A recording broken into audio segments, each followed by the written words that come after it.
like Oprah or Apple, they express a brand as a better you, a more accomplished you.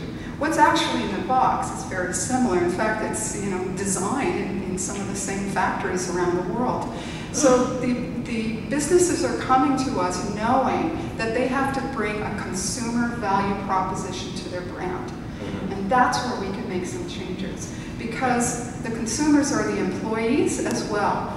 And when you get the employees and the consumers working in this way and pressuring the brand, then you have an opportunity to have a pretty distinct dialogue with business. Okay. Of course, we have to bring private sector, but you talked about intersectorial work, and this is true for civil society. We're not all the same. Kelly, you're managing a global campaign with 250 organizations. How do you do that? What are the conditions of success to bring people from different sectors of the civil society to work together? Well, first off, I should say that about a week ago, we actually passed the 300 mark in terms of organizations that are participating in the campaign. And I think it's really important to emphasize the breadth of this alliance. It's not environmental groups or just activist groups working together. It's a very broad tent, which includes, labor and faith, and the Boy Scouts and the Red Cross and the YMCA. So it's not easy to, well, first of all, we don't even try to come up with, policy agreements on very specific things. You'll never get agreement, as I said, all of those conflicting issues. And the point of the GCCA is really to bring people together and focus on what unites us rather than what divides us. Because at this point, climate change is an issue unlike any other. It really, to solve it, requires a complete transformation of all of society as we know it. That's not going to happen with some small pressure group campaigns or individual issues. We have to bring everybody on board with us from all walks of life, which means we need to find action, messages that resonate with everyone, not just with some select target audiences.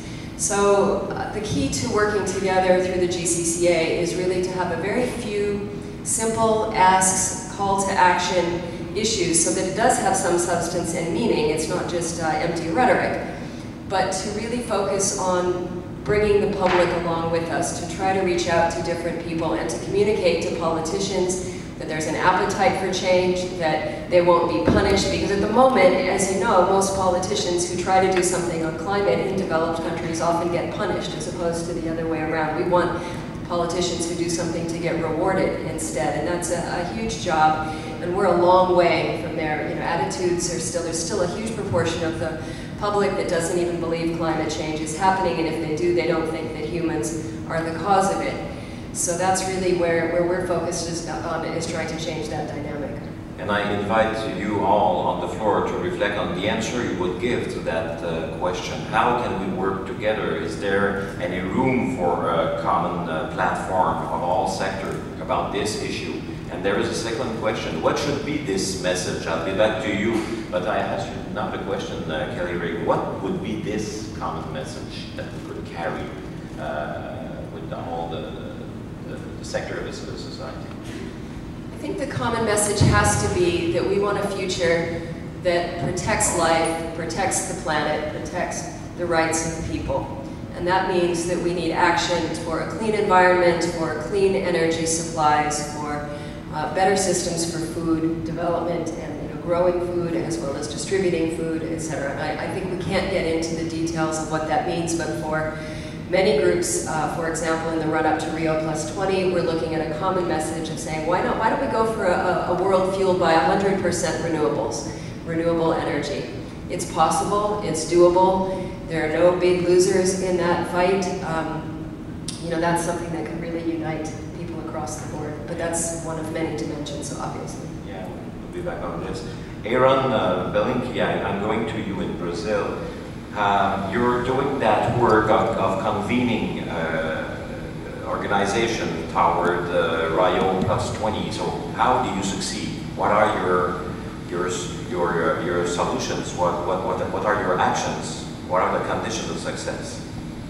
Well, what we did here in Brazil, what we are doing here in Brazil, in the run-up to Rio, is that we put together, already started 1 year ago, what we call now the Civil Society Facilitating Committee, which is a forum that has been set specifically to help people to get together and to participate in a more significant way in Rio Plus 20.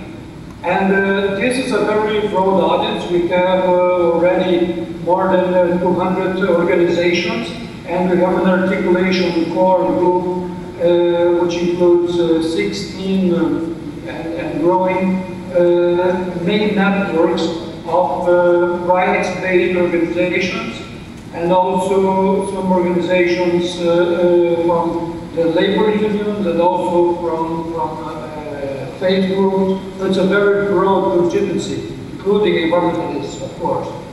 And what we are identifying is, in one hand, of course, making room and to creating conditions that organizations from all over the world can get together in Rio and have their voice heard and identify and get in touch with their correspondents and fellow organizations throughout the world, that we have common asks and we have common values and goals.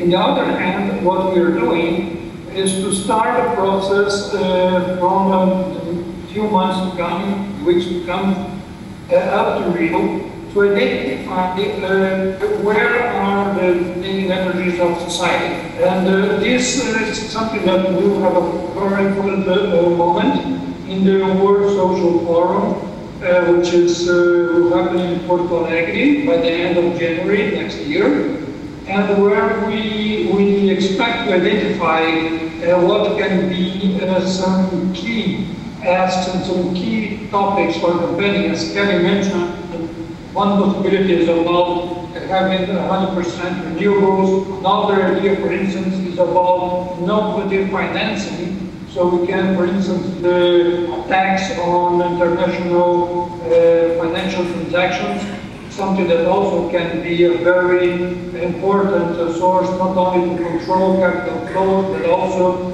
to provide money for civil society, as the lead was saying. We all struggle with lack of resources, and at the same time, huge amounts of resources are just moving around without any concrete benefit for society. So what we see is that the Rio Plus 20 is a very important and key convergence moment. I think that Rio Plus 20, the main characteristic is that it will not be only one agenda or one issue, but it's something that will bring together the many different perspectives. And we can seize that opportunity to start from Rio a set of, let's say, big campaigns and big articulations of civil society with specific targets and goals that we can identify together and achieve them in Rio. So Rio is not the end of the line, it's rather a stop, a moment that we can get together to organize our agendas for a few years to come, so something for the far future. Another bit, just to emphasize, Rio Plus 20 is about governments, about the multilateral system, and this is very important, but it is also about showing that the world is much more than the sum of the countries. So if we put all the countries together, the world will not be there, because there are a lot of other things that are not divided by countries. And the civil society and people throughout the world are getting together in a different shape, in a different direction. And we need to make this something that will translate into a goal that we will, so we can see that something like a good life for all within the planet's limits. I think that we can show that, and that the future exists, that we can really make something different and create this new vision, and this renewed vision about good life for all within one planet's limits. And people can really focus on this kind of thing, can translate that into something. Here's something we can do that. Thank you, Iran. So before I go to the floor to have your answers to the questions of the panel, I want to go back to you, Alison Tate. You talked about this just transition thing. But maybe you can go further on this, but also to tell us how you see the way to work together on this issue and what are the conditions of success. Well, I think the important points that just came from our colleagues in Brazil need to be reflected on here. Because whilst the just transition is both about how we actually create that transition in a way that respects justice and provides dignity in communities, we're actually very engaged in the conversation from now to Rio and beyond Rio. The trade union movement has developed a number of areas of proposals, if you like, that we're taking to governments through our own affiliates, but working at a national level with coalitions. And indeed, within the GCCA broader program globally, there's a lot that we can be taking up as an international coalition to be resonating those voices that are coming from the national level. But unless we have governments responding to the demands that, as was said before, is really a mobilized cross-sectoral demand on our governments to take these issues seriously, to make commitments, political commitments and programmatic commitments to take action, then we're just talking in the air. So the trade union movement has developed over a long period of work, of processes within our own structures, with our own members, in workplaces, in national trade union centres, but across different sectors as well, in civil society, to develop 3 core proposals. Okay. And I'll just list those quickly. Yeah. So they are a much bigger set of issues, but let me give them to you as quick headlines. Number 1. So number 1 is green jobs, a commitment to green jobs. And we're looking at what a 2% investment in any country at a national level would deliver in terms of not just generating new jobs, but also greening jobs.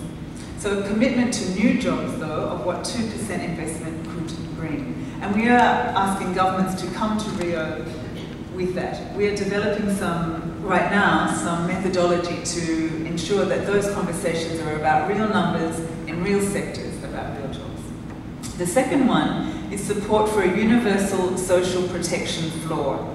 Now, this is a tool to ensure that citizens share the risk in a fair manner, and that societies are able to actually stand in dignity when facing the challenges we're looking at. So that's really both in terms of the climate change and economic crisis we are facing. And thirdly, as was already mentioned, a commitment to a global financial transactions tax. Now, the arguments behind this are many, but to summarize it, it's about having a global revenue base to address the kind of transition in regards to climate change and sustainable development. Let's not forget that is the key part of this discussion, to actually address that at both a national and a global level. So these 3 calls, if you like, are central to what the trade union movement has been developing at national and international levels. But these commitments are not enough without principles in support of a green economy. And we also have a list of what those are in terms of inclusiveness, in terms of equity between countries, a redistributed capacity within countries, etc., ensuring that women and youth are a part of the green economy, and the informal sector. So there are many of those, but this is actually a part of a dialogue that we're having indeed through the GCCA network and at the national level, and it's really important that that is taken up to our governments in clear, concise demands.